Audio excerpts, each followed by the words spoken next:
right, so yesterday I made a video which covered how monkeypox was about to be a global state of emergency.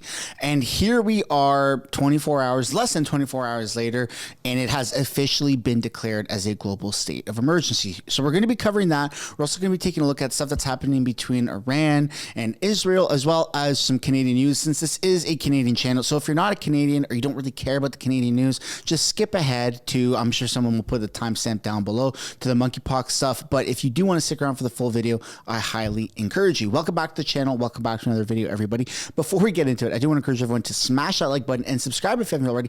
It does really help grow the channel. We are very close to 400,000 subscribers, and that is absolutely phenomenal. I couldn't have done that without you. So we have to talk about protecting yourselves. Are people going to be complying in this pandemic, potentially pandemic 2.0? I think that there's going to be a lot of resistance, but we're going to be talking about that later on. I do want to talk about how you can protect yourself, not with masks or any of those other things, but protect yourself online, your digital footprint. And the best way to do that is with private internet access, which also happens to be today's sponsor. I'd like to thank today's sponsor, Private Internet Access. We have teamed up and we are offering my audience 83% off by using code SUNSHINE, which can be linked down in the description or the pinned comment below. We're living in a world of censorship, and Justin Trudeau is at the forefront of this race. Canadians are being censored left, right, and center, which is why you have to protect yourself with a VPN, such as Private Internet Access. What a VPN does is it encrypts your information so that while you're browsing online, you're going to different websites, your information, your personal data is not shared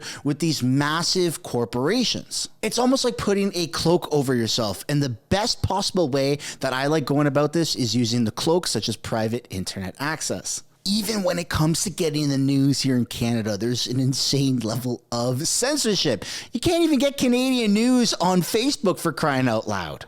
Above and beyond the news, if you want to get different content on streaming platforms such as Netflix, Hulu, Disney Plus, because a lot of these corporations, they geo-lock content, such as in Canada, you can only watch Canadian Netflix. But with private internet access, you can bypass that and you can watch American Netflix, UK Netflix. It's really an interesting thing, and it unlocks a whole new world of content out there. The best part about it is that you're not just restricted to doing that from a computer or a tablet. You can do that from your phone, and you can have a whole lot of devices linked to your private internet access account, which is incredible. Private internet access is not only user-friendly, it's extremely affordable, and it is the best way of saying F you to the government. You can get 83% off of private internet access by using the link down in the description or the pinned comment below. Thank you, Private Internet Access, for sponsoring today's video. All right, let's just jump into the video. So we normally start off these videos by looking at the polls. And Pierre Poilievre is sitting very, very good here, the leader of the opposition, with 214 projected seats. Now, there is quite a bit of runway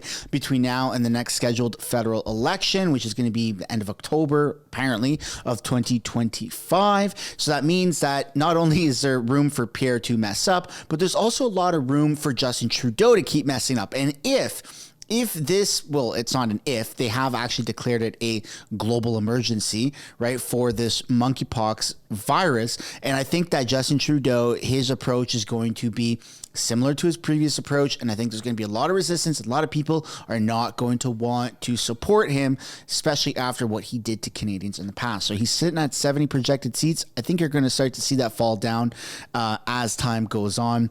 Probably end of August, start of September. You're probably going to see that in the low 60s would be my guess.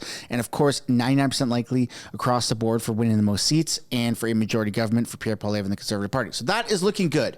What's not looking good is how many gay people, like the LGBTQ community, are coming to Canada. Now, look, that's not a dig at the LGBTQ community. It's a loophole in Canada's asylum seekers, right? So there is literally a refugee program. You can become a refugee. You can seek asylum in Canada. under the guise of the LGBTQI+, which they do change it from time to time, but it seems like that's been the most consistent. So we're going to go with that one so we don't piss anybody off. But this right here on the Government of Canada's website shows Rainbow Refugee Assistance Partnership. Like, there is actually a way for you to say that you're gay, show that you're gay, whatever it is, and you can seek asylum in Canada. And it's being exploited, right? So they are doing anything but PR. I request the government to deport such people who are now making fun of the LGBTQ plus people. I am only talking about fake marriages. Indo-Canadian immigration consultants have openly started arranging same-sex marriages. If someone wants to get married, they have many Canadians available. So people are apparently rigging same-sex marriages so that they can come and immigrate or at least seek asylum into Canada. And we all know, it's a known fact. Once you get into Canada, if you're a refugee, if you literally walk through a border illegally from the United States, or you somehow get off of a boat in Canada without a passport, you weren't invited here, you didn't go through customs, if you illegally come to Canada, you are rewarded somehow. It's like, hey, congratulations, here's your money. Quite literally. That's not a conspiracy. Canada, the government of Canada has been putting people up. Niagara Falls has been a massive hub for migrants and illegals and also asylum seekers. So that's a massive problem that I think we should address sooner than later. But let me know what you guys think down below in the comments. Next up, we're taking a look at crime. The police, specifically the Ontario Police, Canada's police chiefs, are calling to deal with increasing number of protests, which is a strange tactic. Why not call for more help to deal with all of the crime? Because you're seeing more and more stories like this.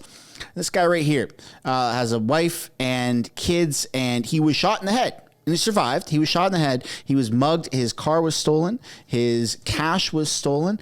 People came in, 4 guns pointed at my kids and wife. I fought to protect my household and my family. After multiple hits with a gun, I got thrown from the 2nd floor down the stairs, came back to fight, and was shot in the head with a chunk breezing my brains. They stole his money, stole his G-Wagon, and he survived, it seems like, and he's in the hospital, hopefully making a quick recovery. But that is absolutely insane that more and more of these stories are happening in Canada. Like, this is not the Canada that I grew up with. It's not the Canada that I am proud of, and I think that a lot of people are going to agree that something needs to happen. Instead of, all these protests and getting more police to monitor these protests, how about the police do their job and be a little bit harsher on criminals, like actual criminals that deserve that, and keep them in jail? But I'd love to know your thoughts, of course. Next up, we have a bit of a political dissidence here. You got a new party apparently is being formed. So not left, not right, but forward. Dominic Carty officially launches new centrist federal political party, which is wild because we are so close to the next election. Independent New Brunswick MLA Dominic Carty officially launched a new centrist federal political party aiming to win the support of people that are leaving Liberals and the Conservative voters. The Canadian Future Party, Carty says, will be fiscally responsible, socially liberal party that will offer a new political home to Canadians fed up with the extremists on both the right and left. And this is where it's so controversial. We're going to hear him talk in a moment, but Pierre Poilievre, the Conservatives, I wouldn't really consider, as someone who's self-identified, for crying out loud, as someone who's been pretty much a centrist my entire life, maybe a little bit more right-leaning, I haven't really noticed the Conservatives being too far from the right. If you use 5 as the middle ground, right, Justin Trudeau is like a 2 or 3 on the radical scale. He is very, very far to the left. And Pierre Poilievre, I wouldn't even say he's a 7. I'd say he's like a 5 or even a bit of a 4. Our Conservatives,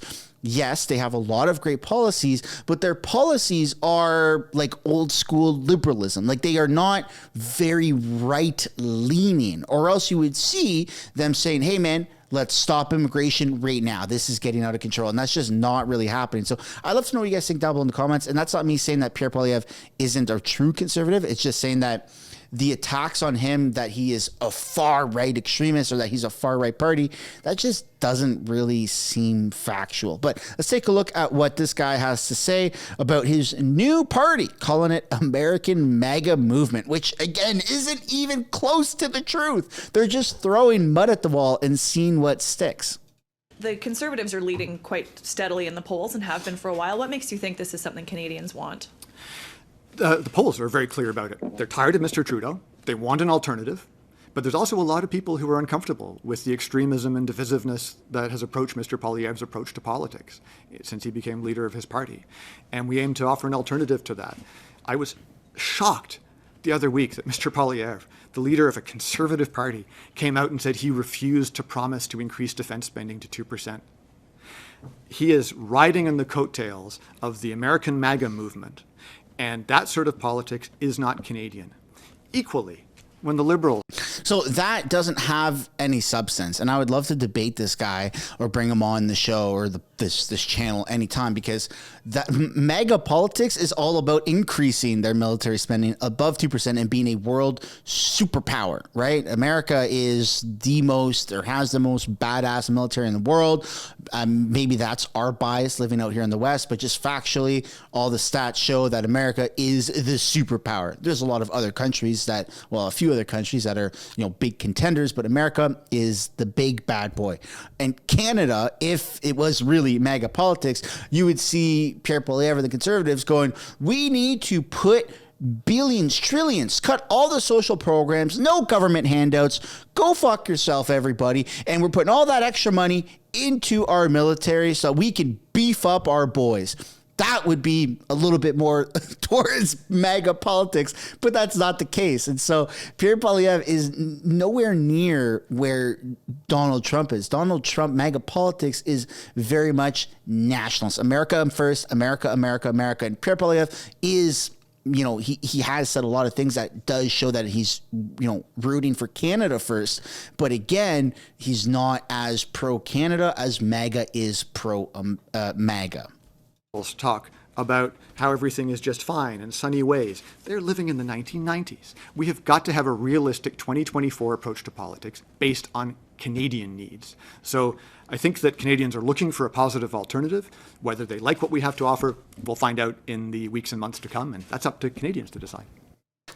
I mean, that's kind of interesting, though, to see another political party take a stab at what's happened. I know the PPC has had difficulty getting off of the ground, but we're going to have to wait and see how this turns out. Are you, interested in this, or are you not even entertaining it? Let me know what you guys think down below in the comments. Then you got Mark Miller, who is the immigration minister, and he's looking into revoking the terror suspect's citizenship. So there was a father and son who committed acts of terror, or were in the final stages of committing acts of, terrorist things. And the RCMP and CSIS saw this for months, if not years, as they were planning this. They, even became Canadian citizens, and they're looking into it. Not, hey, we're not going to tolerate terrorist activities here. We're going to put our foot down. Nope, that's not at all what's happening. They're looking into revoking the citizenship. So that's a little concerning. I think that we should be a little bit harsher and say, yeah, deport them, put them out on a crate in the middle of the ocean and say bye-bye. Like, I don't know, but that's just not really a good approach to a pretty serious thing that has happened. And speaking of serious thing, Tim Hortons is being heavily boycotted because they would rather hire immigrants. They would rather hire foreign workers than they would Canadian citizens, which is a little concerning. You can see down in the comments, someone says, sing Hortons. I mean, everybody knows, man. You go to Tim Hortons and it's everybody knows. It's not really breaking news. But what also is breaking news is we got a Canadian fighter, the tippity top, one of the best fighters in the world, if not the best fighter, the GOAT, George St. Pierre, is criticizing Canada's or Justin Trudeau's approach to, pandemic 1.0 that has happened. So let's take a look at what he has to say here. This is about, I think, is about freedom. I was not happy about what the decision that were made. I think it was an attack on the freedom, and I think everybody should have had the decision of choosing the right to make the decision. Do I want to be vaccinated or not? But if you're not vaccinated, you're not allowed to do this. Like, man, you have no life. This was wrong. I don't agree with that decision. Yeah, it started to feel like privatized communism to me in a way. It's like, you know, it's like the bait of the government, but really it's like private entities doing it. And I wish I'd spoken up more. I think there were times for me, you know, I just felt like kind of scared, or I didn't feel brave, or I didn't know some things. They would have canceled you. But that's crazy. They could have canceled you. That's the thing. That's the thing about it. It depends. In Nashville, I don't know, Nashville, Tennessee, right? Yeah, they can't really cancel you that much there. Yeah, but in Canada, that was like, it's different. Like people don't understand, but it was different. We had a curfew. It was crazy. Like, other countries really don't understand the communist dictatorship that Canada experienced during that 1.0 pandemic. And it seems like we're heading into 2.0. So we're going to have to wait and see what Justin Trudeau says in the coming days of what we're about to talk to, but not just yet. Just hold on a little bit longer, because we have some other world breaking news here like this. The Taliban are holding a major military parade, the former U.S. military base, and they have all of the old American vessels, all of the old stuff that America just somehow left. You got choppers, you've got massive gears. Like, that's insane. America just funded the entire Taliban military, and it's not looking good. It seems like everyone is getting all their gear ready, getting all their equipment ready for this war that's about to, you know, just absolutely take over the news cycle, but take over everyone's attention and put a lot of fear into people, such as this guy right here. The Saudi Crown Prince has informed U.S. Congress members that his life is in danger for working to normalize relations with Israel.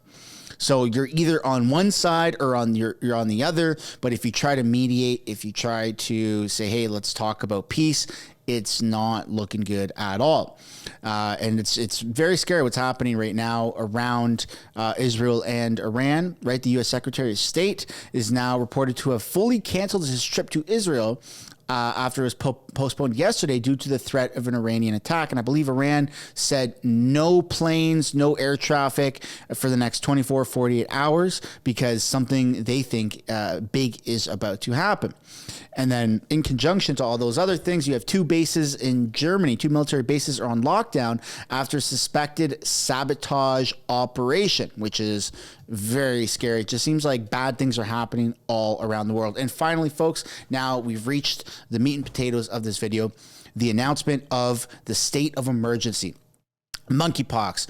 What do we do? How bad is this going to get? Is the government, all of these organizations, are they going to be pushing how the same types of things, the same types of treatments, of precautions like they did in 2020 or 2021, whenever that previous pandemic started? How bad is it going to get? Is this something to worry about? Well, I'll lay out some information and I'll leave that up to you to decide. But a lot of people are saying we are not going to comply. So with that piece of information, let's get into it. Breaking. World Health Organization declares monkeypox, actually called Mpox, they're calling it Mpox right now, short for monkeypox, obviously, a global emergency. So let's go through some of the footage here. You got one of the most hated men in the entire world announcing this just moments ago. Today, the emergency committee met and advised me that, in its view, the situation constitutes a public health emergency of international concern. I have accepted that advice. The detection and rapid spread of a new clade of Mpox in eastern DRC, its detection in neighboring countries that had not previously reported Mpox, and the potential for further spread within Africa and beyond is very worrying.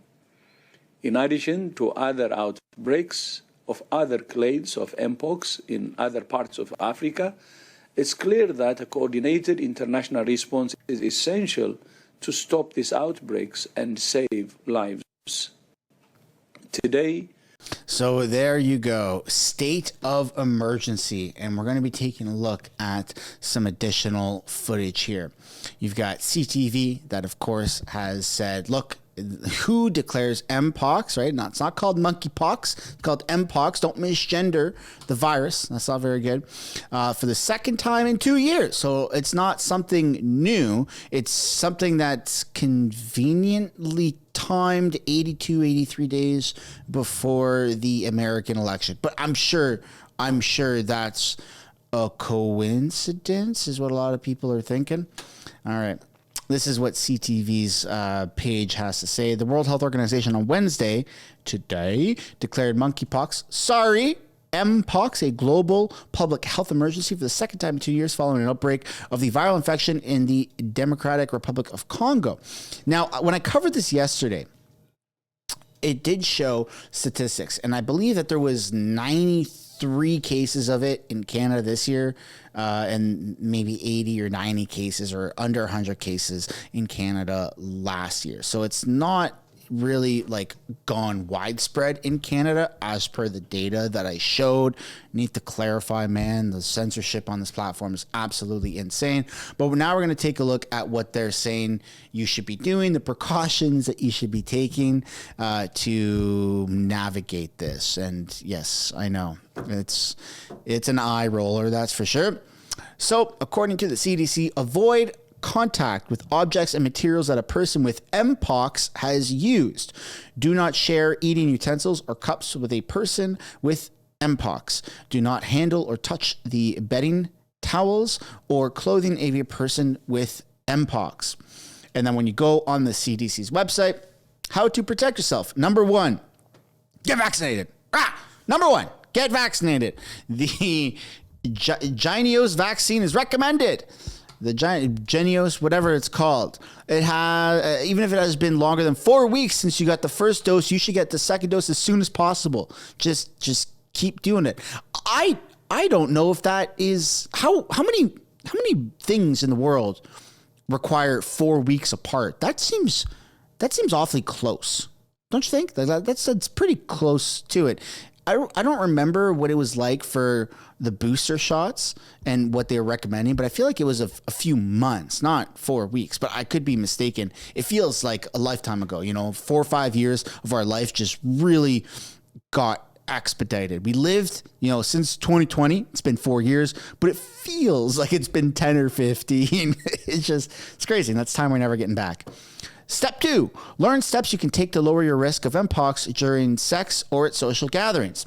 Which, by the way, yesterday, when I shared a CTV video, an actual news anchor on CTV said, this is known as a virus that is spread within the homosexual community. If I'm not mistaken, that is literally what he said, or maybe he used the acronym, the LGBTQSLI+, or denomination of it community. So that's very interesting. So for those that are, I guess, part of that community, be more careful, be vigilant. I don't know.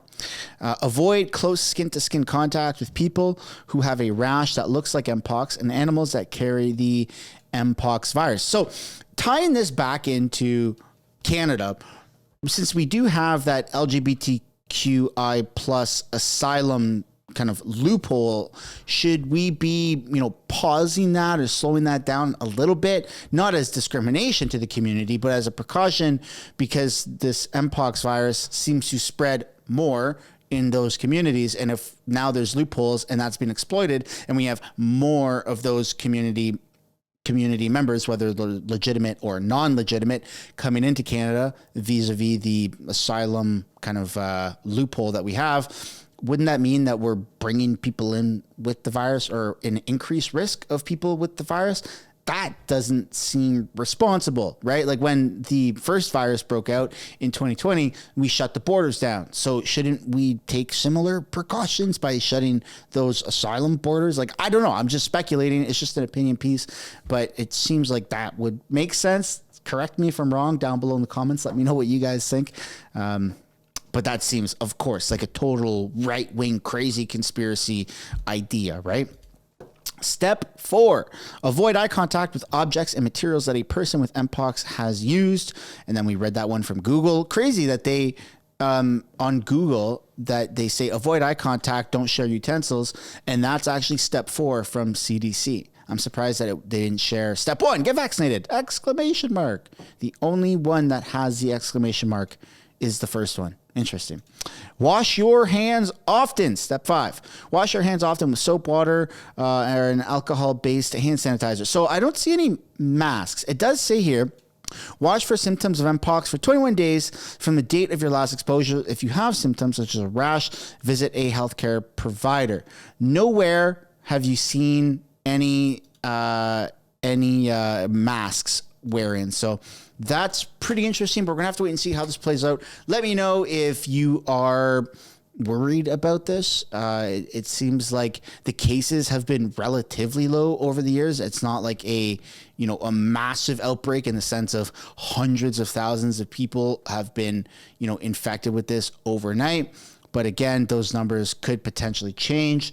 And yeah, we all know how the media ran with it the first time around. So it's going to be interesting to see how this develops the second time around. But the difference between this one and the previous one is that there's physical symptoms, right? Which is interesting because the last one, you didn't know. You could have had it. And I think that with the COOF, you can be asymptomatic, which means you have it and you don't even know you have it, which is scary, but I don't know. I'll leave it at that. I guess it's scary because if you have something that's deemed deadly, then, and you don't know you have it, then that is its own problem. But with this one, it seems like there's always these kind of like very obvious like pimples that show up everywhere and they don't really go away, and it's a rash, and it can be on your face, it can be on your arms, it could be on different parts of your body. And so I think I had a photo pulled up here on the first. Yeah, so that's what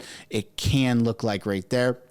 Now, it can show up not just on your face, but it can show up on other places of your body. So that's the difference of what we're dealing with now versus, 4 years ago is you see, I don't know if you can get it and be asymptomatic, like if you can have the virus and not have outbreaks. Of course, you can have the virus and have outbreaks that are concealed, right? Like you can have it on your chest potentially or your arms, but if you're wearing a long sleeve shirt, you can't see it. So we're going to have to really wait and see how the governments are responding to this and how quick Canada is. I know that Canada has put I don't know if it's a Moderna facility of a viral, like not clinic, but factory, right? Where they're making not viruses, but vaccines in Quebec, maybe specifically in Montreal. Canada put a lot of money into that, a lot of money. It did create a good amount of jobs, but a lot of money was put into that. I don't know if it's actually up and running just yet, but Canada has in the past, Justin Trudeau at least has in the past stated that he wants Canada to be like a vaccine superpower. He wants us to be just manufacturing all these different types of cocktails essentially. So if that's the case, if it is operational, chances are we're going to see vaccines made here, which I don't know, but we're going to have to, again, wait for this situation to unravel because only moments ago was this declared a state of emergency. But nonetheless, a lot of people are very, very quick to say that they are not going to comply. No matter what happens, no matter what the government says, no matter what the CDC or the WHO says, they've already made up the decision that they will not comply. And I just kind of want to pass a question off to you right as we end the video. How are you taking this? Are you down that path of I will not comply, or are you kind of waiting for more information to come to surface so that you can make a decision as time goes on? Let me know what you guys think down below. And that's where we're going to end this video. So on your way out, I would like to encourage you guys to smash the like button, subscribe if you haven't already, and we will see you in the next one. Bye for now.